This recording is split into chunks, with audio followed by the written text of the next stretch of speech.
Booste ta pépite et brille avec Miss Purple Coach. On va parler d'amour. Pourquoi l'amour? Pourquoi l'amour? Pourquoi l'amour c'est important? Ça fait partie de la vie. Ça fait partie de la vie. Eh ben, c'est exactement ça, Muriel. L'amour, c'est la vie. Sans amour, il n'y a pas de vie. D'accord. C'est toujours l'idée de se poser la question pourquoi je fais ce que je fais. Finalement, il y a quelque chose derrière. Il y a bien plus. Il y a en quête d'épanouissement, en quête de mieux-être. Quel que soit votre objectif de vie, ce que vous visualisez là où vous projetez, l'idéal, c'est que, franchement, vous le fassiez avec amour ou pour gagner en amour. Il faut vraiment que ça vous permette de se sentir aimé. On a tous besoin d'amour. On a tous besoin de donner, de recevoir l'amour. C'est ça l'idée. Que ce soit au travers de votre entreprise, les gens qui vous font confiance pour vos services, vos produits, c'est parce qu'ils vous apprécient. On est bien d'accord. Il pourrait y aller quelque part d'autre. Donc le fait d'apprécier quelqu'un, c'est le fait de dire que oui, quand même, oui. Il y a un élément, une dimension d'amour qui est présente dans tout ce qu'on fait, qu'on le veuille ou non. Alors pour moi, l'amour, elle est super importante. Pourquoi ?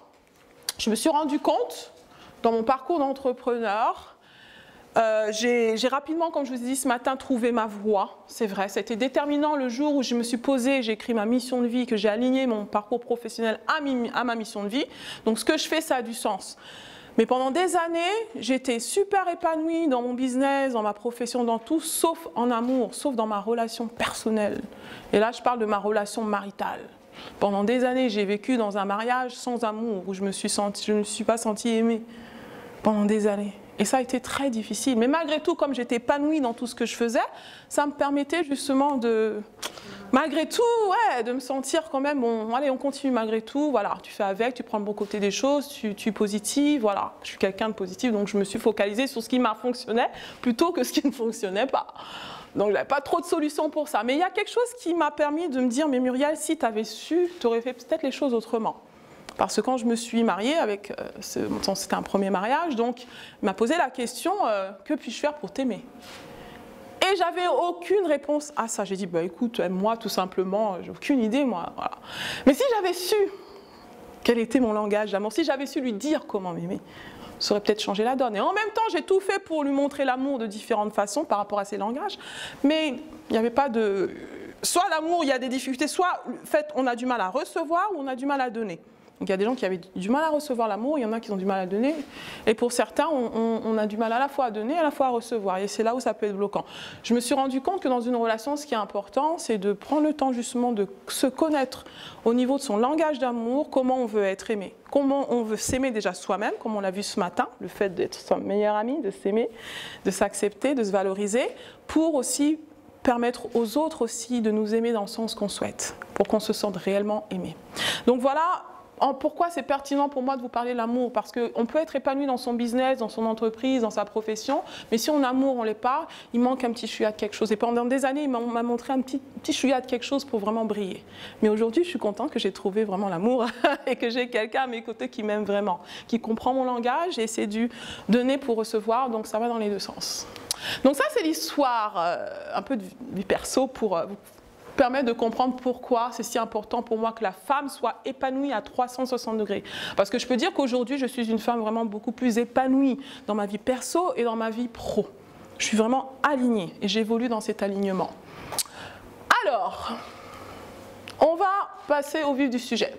Comme tu disais, Muriel, quelqu'un a dit « l'amour est la vie ». Et si vous manquez d'amour, vous manquez tout simplement de vie. Qui est d'accord avec ça? Que l'amour, c'est la vie. On pourrait dire l'eau, c'est la vie, on pourrait dire l'argent, c'est la vie, mais franchement, si on a l'argent, on a à manger, on a tout ce qu'il faut, et qu'on manque d'amour, est-ce qu'on a l'impression de réellement vivre? Non. Ou de survivre, ou de subsister? Voilà, franchement, l'amour, c'est ce qui fait vraiment l'essence, qui donne du goût à la vie, de la couleur à la vie. Le pouvoir de l'amour. Donc, ce qu'on va voir ensemble rapidement, qu'est-ce qu'on entend par l'amour déjà, parce que chacun peut avoir sa propre définition. Comment avoir une vie pro et vie perso équilibrée. Quels sont les 5 langages de l'amour? Je vais vous expliquer tout le principe. Comment trouver son langage et comment booster sa relation, tout simplement, pour celles qui sont en relation ou celles qui sont en quête d'une relation. Ou simplement, ça peut être la relation que vous avez avec vos amis, vos enfants, vos clients. Donc, c'est vraiment universel, ce langage, dans toutes sortes de relations. Okay? Donc, ça sera pertinent dans toutes les sphères de votre vie. On est partant pour ça? Au top, on y va, on décolle, let's go! Il faut que le slide aussi, ils veulent y aller. Il ne comprend pas l'anglais, le slide. Alors, c'est quoi le véritable amour? Vous pourriez avoir votre définition. Moi, j'en ai trouvé une qui peut satisfaire peut-être ce que vous en pensez. Après, j'ai une définition qui m'est propre aussi. Bon, voilà, j'ai essayé de trouver la meilleure définition. On va voir ce que ça donne. Le véritable amour, parce qu'on cherche vraiment l'amour, le véritable amour. Quelqu'un a dit que c'est quand tu es prêt à faire tout ce qui est en ton pouvoir pour rendre heureuse la personne que tu aimes. Est-ce que vous êtes d'accord avec ça? Rendre heureuse quelqu'un d'autre, véritable amour. Non? Mitigé? D'accord. Moi, ce que j'ai rajouté, c'est finalement, juste une chose, je te laisse intervenir Muriel, en commençant par soi, par toi. Donc le véritable amour, comme on dit, c'est déjà s'aimer soi-même. Parce qu'on peut donner que ce qu'on a. S'aimer soi-même pour pouvoir donner aux autres. Donc l'amour, pour moi, en tout cas, c'est de donner à l'autre. C'est de donner pour recevoir. C'est ma définition. Après, propre à vous. Mais je vous donne quelques pistes. Muriel. Oui, moi je dis que tu as bien rajouté tout voilà. dans ton pouvoir. C'est-à-dire qu'il y a des choses, des fois, quand l'autre demande trop, ça limite, c'est parce qu'on n'a plus le pouvoir. Tout à fait. En ton pouvoir. Donc l'idée, c'est de comment apprendre justement à avoir le pouvoir, comment développer son pouvoir d'aimer, sa capacité d'aimer, tout simplement. Mais ça commence par soi, finalement, parce qu'on attend souvent que les autres de recevoir l'amour, mais est-ce qu'on s'aime déjà soi-même assez pour pouvoir aussi être capable dans la mesure de donner. On ne donne que ce qu'on a. D'accord? Ok. Alors, next. Ça va être un peu lent aujourd'hui, mais on va y aller. Alors, ok. Bon, je vais le faire avec ça. Ah, d'accord. Est-ce que tu peux m'aider, Stéphanie, s'il te plaît, pour brancher l'ordinateur, déjà? Parce qu'il va le brancher, s'il te plaît. Alors, je vais y aller de manière... Je ne sais pas pourquoi il ne fonctionne pas. Alors, je vais y aller à la main. Qu'est-ce que je fais? Le brancher, s'il te plaît. Parce que je pense qu'il va se déconnecter à l'ordinateur. Je ne l'avais pas branché. Vous me dites si vous voyez quelque chose? Non, toujours. Là? Ah mince, pardon. Ah, voilà. Là, on voit? Ouais, mais oh, c'est pas ce que je veux. Alors, attendez. Ah oui. Est-ce que tu peux cliquer, Stéphanie, voir? C'est bizarre. Pourquoi ça ne veut pas avancer? Ah voilà, là je crois que ça va être bon. D'accord, donc on est bon. Donc on parle de l'amour de soi premièrement. On va se poser des questions, ça va être encore du coaching. Hein. Donc, est-ce que tu t'es déjà arrêté à penser comment tu voudrais être aimé? C'est comme la question que je vous ai dit que finalement il fallait que j'aurais aimé avoir un élément de réponse à cette question. Comment voudrais-tu être aimé? Et là je vous laisse cogiter. De quelle façon, de quelle manière? Est-ce que vous savez? Est-ce que si on vous demande, pose la question, comment puis-je t'aimer? Qu'allez-vous répondre? Que vas-tu répondre? Réfléchissez. Ça, c'est encore l'introspection. C'est important de se poser les bonnes questions pour améliorer sa qualité de vie.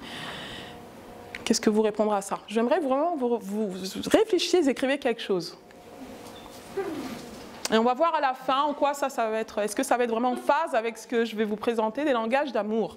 Comment veux-tu être aimé? Que ce soit ton partenaire, que ce soit tes clients qui t'apprécient ou autrui finalement. Et une question qui est tout aussi fondamentale, je dirais, des plus fondamentales. Quelle est ta façon de t'aimer toi-même? Comment t'aimes-tu toi-même? Comment t'aimes-tu toi-même? C'est une question presque existentielle, celle-là. Super. Donc là, je vous laisse vraiment libre de mettre ce que vous voulez. Et on va progresser ensemble. Muriel, je te vois froncer un petit peu. Est-ce que c'est difficile ou difficile? Ça paraît évident, mais ça paraît évident, mais ça l'est pas. Ah. Hein? C'est là où on se sabote. Ah, ok. Donc là, de manière intuitive, qu'est-ce qui ressort? Comment je m'aime moi-même? C'est du vide, c'est rien, c'est quelque chose de... Voilà, bon. Voilà. C'est entre vous et vous. Ok. Donc l'amour de soi. Comment s'aimer davantage, premièrement? Et c'est là qu'il faut bien poser les fondamentaux. Alors, comment s'aimer davantage? Premièrement, ça va être, comme on l'a vu ce matin, de se donner bienveillance, respect et des moments de plaisir. D'être bienveillance, de s'accueillir de manière positive. On l'a vu ce matin, pour booster sa confiance en soi, il faut avoir une bonne image de soi, un bon dialogue intérieur qui va faire que du coup on va se sentir, on se valorise soi-même finalement, prendre soin de soi et se voir de manière positive. Donc la bienveillance vis-à-vis de soi, être sa meilleure amie. Se donner plein d'impressions, ne serait-ce que dans les petites choses accomplies, comme on l'a vu ce matin, reconnaître ses victoires. Moi, des fois, dans le miroir, je dis « Muriel, t'es belle, Muriel, t'es ceci, yes, fière de toi, et tout, et tout. » Parce que je connais ma valeur et j'affirme cette valeur vis-à-vis de moi-même. Et ça me fait du bien. Voilà. Même s'il n'y a personne d'autre qui le fait, moi, je le fais. Et ça fait du bien. C'est l'effet miroir, hein, quand tu te parles à toi, t'en es de plus en plus convaincu.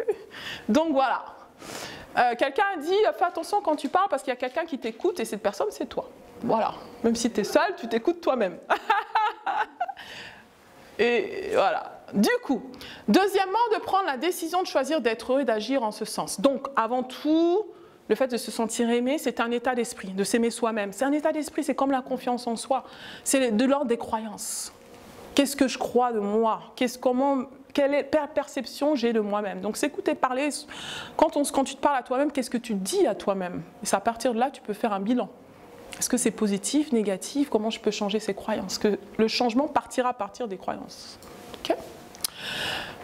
Et puis, se donner le meilleur de se donner le meilleur de soi-même comme nous le donnerions aux autres. Et ça, c'est important. On a tendance à vouloir justement mettre les autres sur des piédestals, se sacrifier pour les autres, surtout en tant que femme, en tant que mère, sacrifier pour les enfants, sacrifier pour les époux. C'est toujours les autres d'abord. Et nous, on passe après. Mais quand tu passes après, qu'est-ce qui te reste à donner? Épuisement, ras-le-bol, toutes sortes. Plainte. À un moment donné, voilà, toujours les autres, au dépend de toi-même. Donc l'idée, c'est de se mettre soi-même dans le cadre, premièrement. D'accord? De bien rester dans le cadre, de bien s'apprécier dans ce cadre.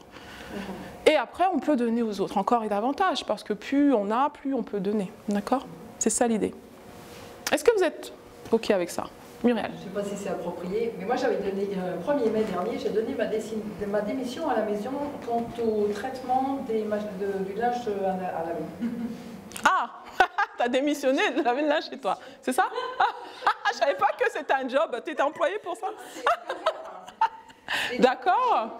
Il y a 3 garçons et un mari, ouais. Et 4 enfants. Ah oui. Le mari, c'est l'enfant aussi. D'accord. Et comment ils ont accueilli cette démission chez toi? Donc il a le triple des autres âges. Tu vois. Alors c'était un 1er mai. J'étais toute seule à la maison parce que là, donc là, tu vas nous raconter toute l'histoire. Mais en bref, qu'est-ce que ça... Donc, dis-nous. Qu'est-ce que je dois faire?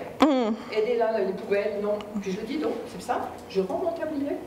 J'ai envoyé un SMS à chacun avec la photo de toutes les filles bien faites.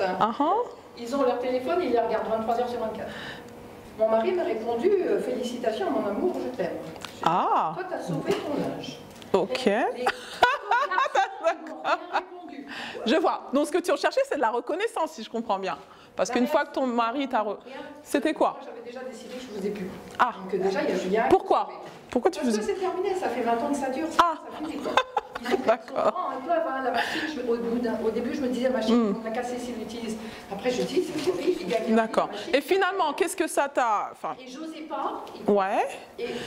C'est-à-dire que j'avais tendance à faire un peu quand même le linge. Et puis tout d'un coup, là, je me suis rendu compte que celui qui a 22 ans, il sort de machine. L'autre qui a 21 ans, il m'a demandé comment il fallait utiliser le... Donc par rapport, excuse-moi de te couper, mais quel est le lien que tu fais entre ce que tu me dis, le fait que tu as décidé...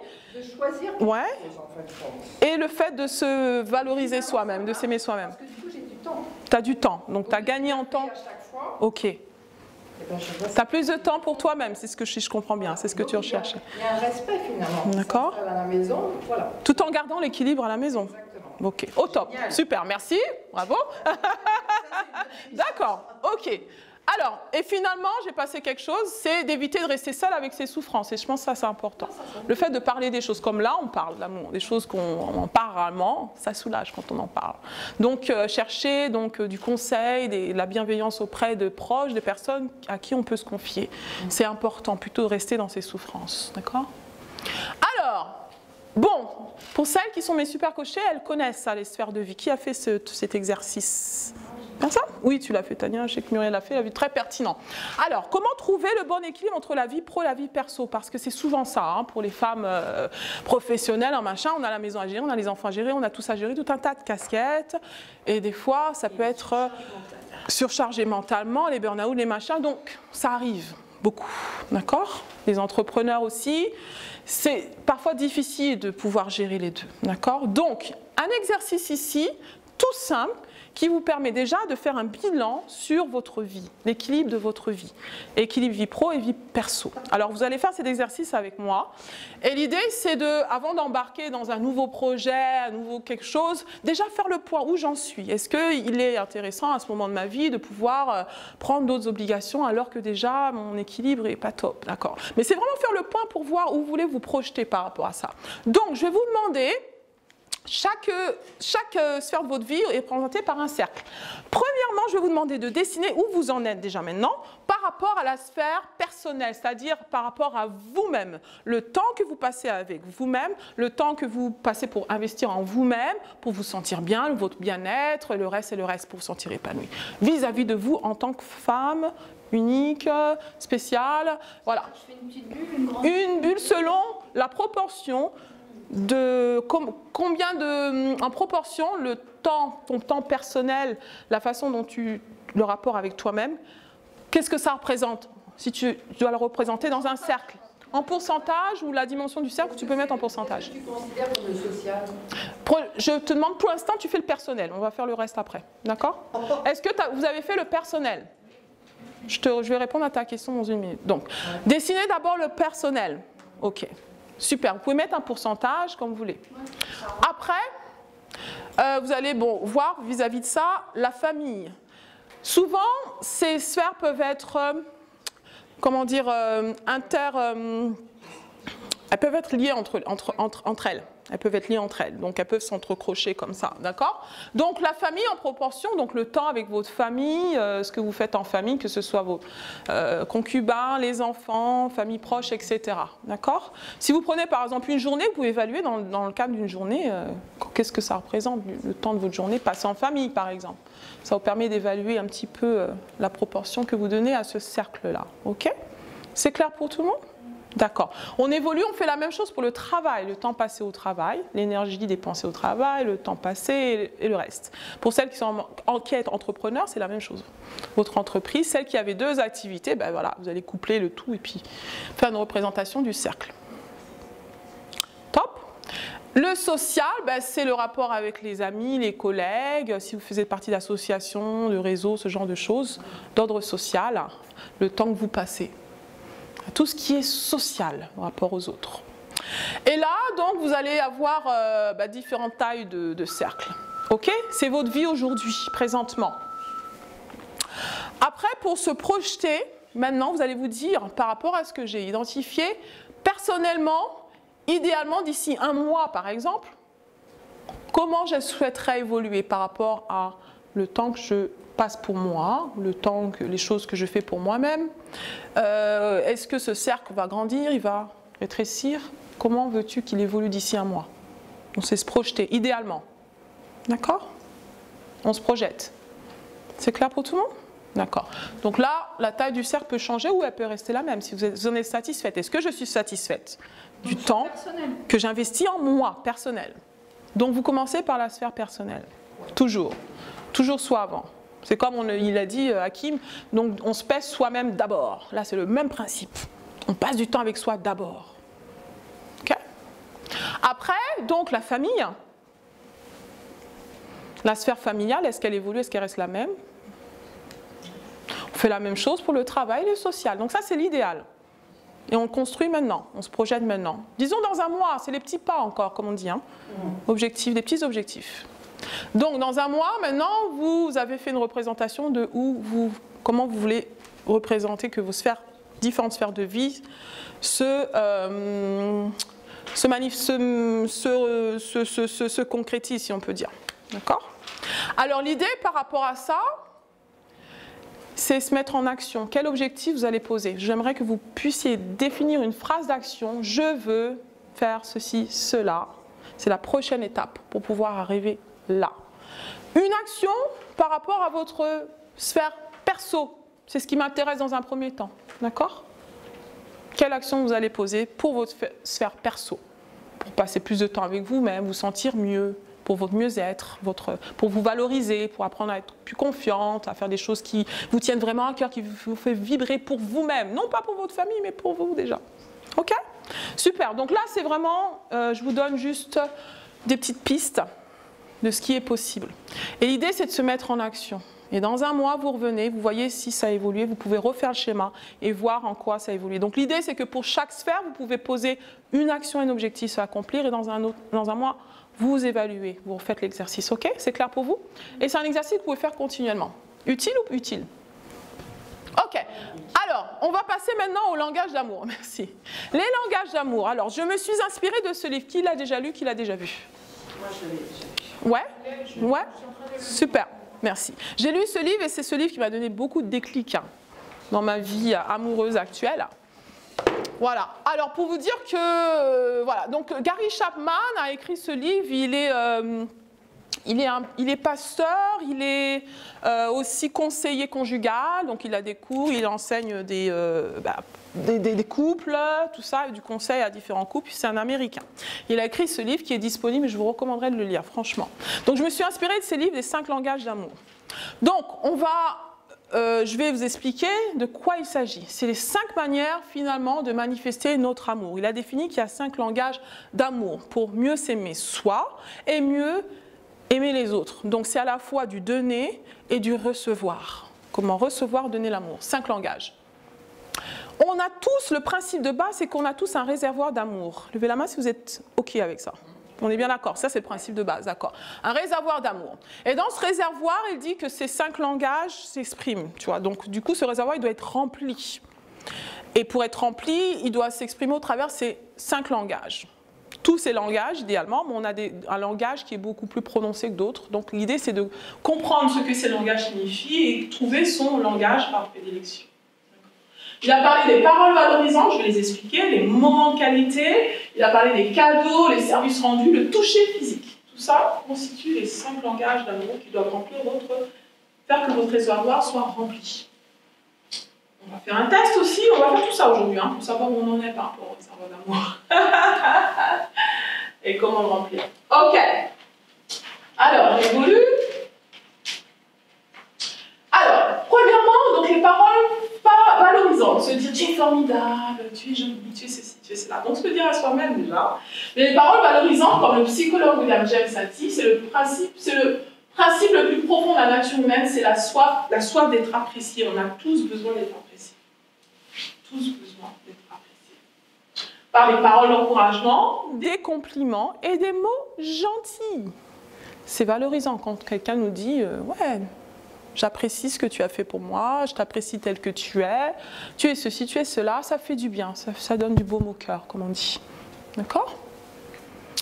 Les moments de qualité sont en général les plus appréciés des langages de l'amour.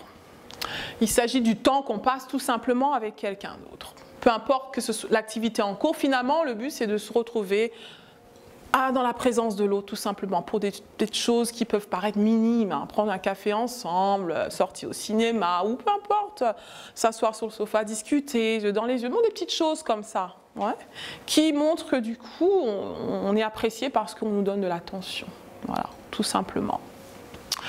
Et ça, c'est important. Ensuite, les cadeaux font partie intégrante de l'amour.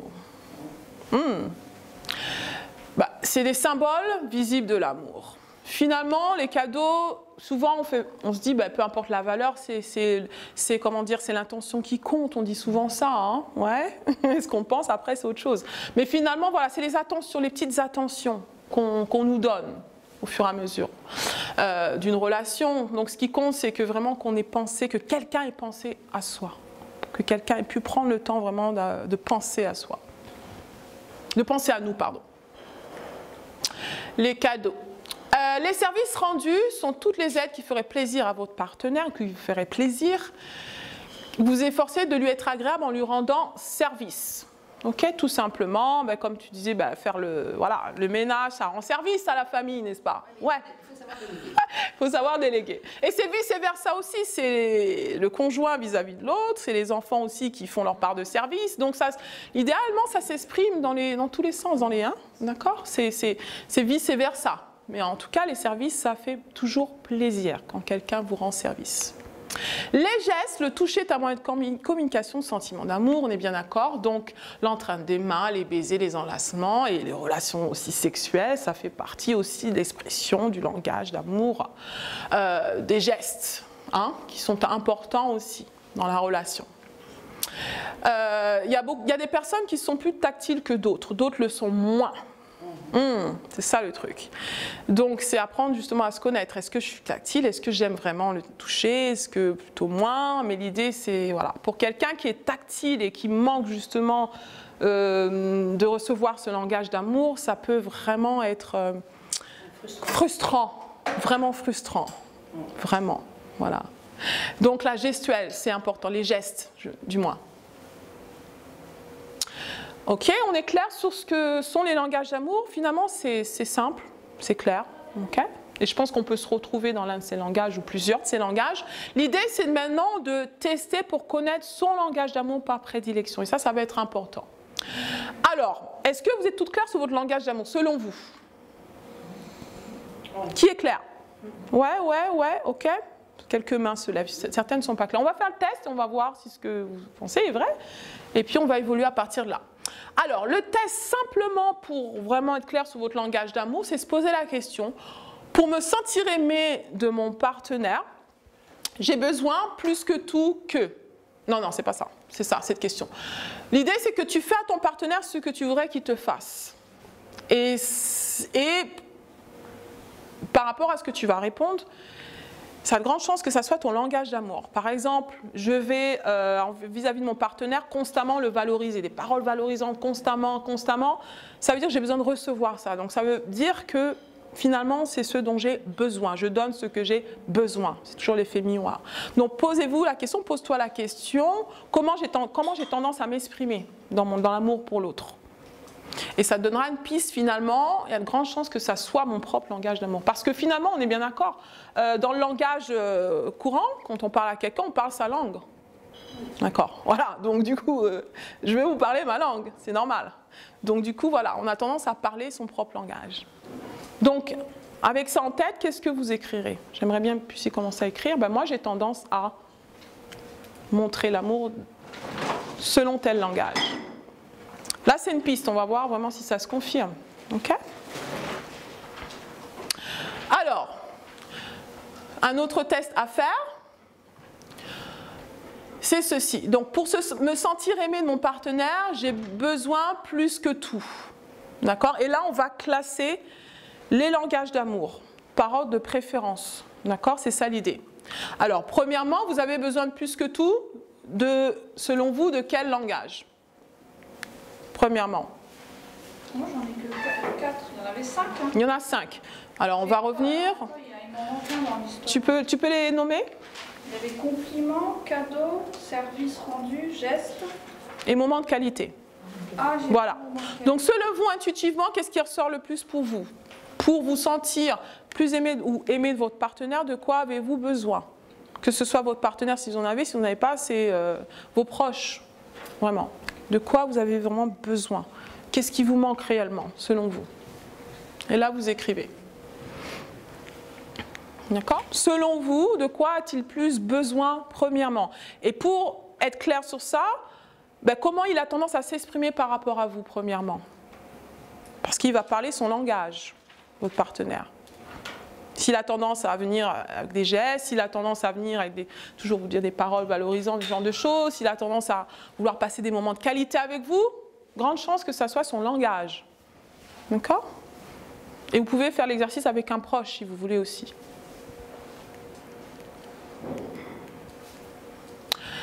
Et puis vous pouvez aussi maintenant commencer à classer son second langage, troisième, quatrième, cinquième, juste vraiment de manière intuitive. Hein. D'accord? Ok, c'est clair pour vous, c'est bon? D'accord. Oui?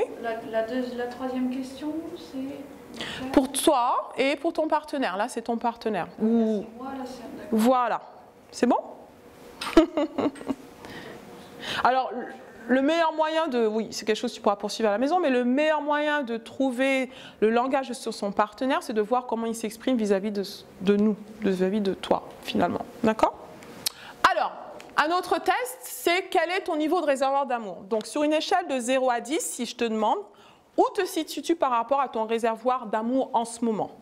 0, c'est je suis complètement à plat, comme le pneu qui est à plat. Ou 10, je suis comblé en tout point. Et entre deux, vous pouvez jauger.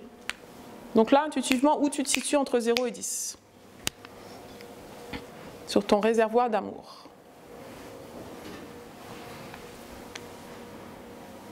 Ok? Super. Alors, l'autre test, alors du coup, est-ce que ton partenaire, si tu te mets à la place de ton partenaire, est-ce qu'il sait comment élever ton niveau d'amour, ton réservoir d'amour? Est-ce qu'il connaît par quel moyen le faire? Et là que j'aimerais que tu classes justement, selon lui, de quelle manière il a tendance à exprimer son amour vis-à-vis de toi. Est-ce qu'il est vraiment clair? Et que tu puisses maintenant mettre un ordre à ces différents langages d'amour, selon lui. Parce que finalement, ce qui se passe, c'est dans les couples, c'est que la femme, par exemple, se plaint, oh, il m'aime pas, oh, tu m'aimes pas, oh, ceci, cela, tu me sors jamais, machin, machin, machin. Il dit, oh, mais je t'achète toujours des cadeaux, mais tu vas être satisfaite, etc., etc. Il y a de grandes chances qu'il ne lui parle pas son langage. Elle a besoin des moments de qualité, il lui donne des cadeaux. Parce qu'il ignore de quelle manière satisfaire son réservoir. Et c'est là où il y a... Tu vois, où ça... C'est ça. Donc on parle des langages différents, on n'est pas sur la même fréquence finalement. Donc l'idée c'est d'être aligné sur la même fréquence. D'avoir conscience soi-même que voilà mon langage d'amour, de le communiquer à son conjoint pour qu'il se focalise maintenant à nous parler le bon langage. Pour remplir notre réservoir et de faire la même chose vis-à-vis de notre conjoint. Ok? Ok. Test fait? Alors maintenant vis-à-vis de son... où j'en suis? Quel est ton niveau de... Oui, ton partenaire. Donc là, ton partenaire, selon toi, où il se situe sur l'échelle de 0 à 10, son réservoir d'amour? Est-ce qu'il a l'impression qu'il n'a... ou tu as l'impression qu'il a envie de rien? Ou au contraire, il est comblé en tout point, ou c'est entre les deux? Donc ça, c'est à toi de tester le réservoir d'amour de ton partenaire. Où en est-il selon toi? Intéressant. Ok? Et on va faire le même exercice classé de 1 à 5. Par quel moyen penses-tu devoir élever son niveau d'amour, son réservoir d'amour? Par quel moyen? Et là, de 1 à 5, à classer donc les différents langages d'amour.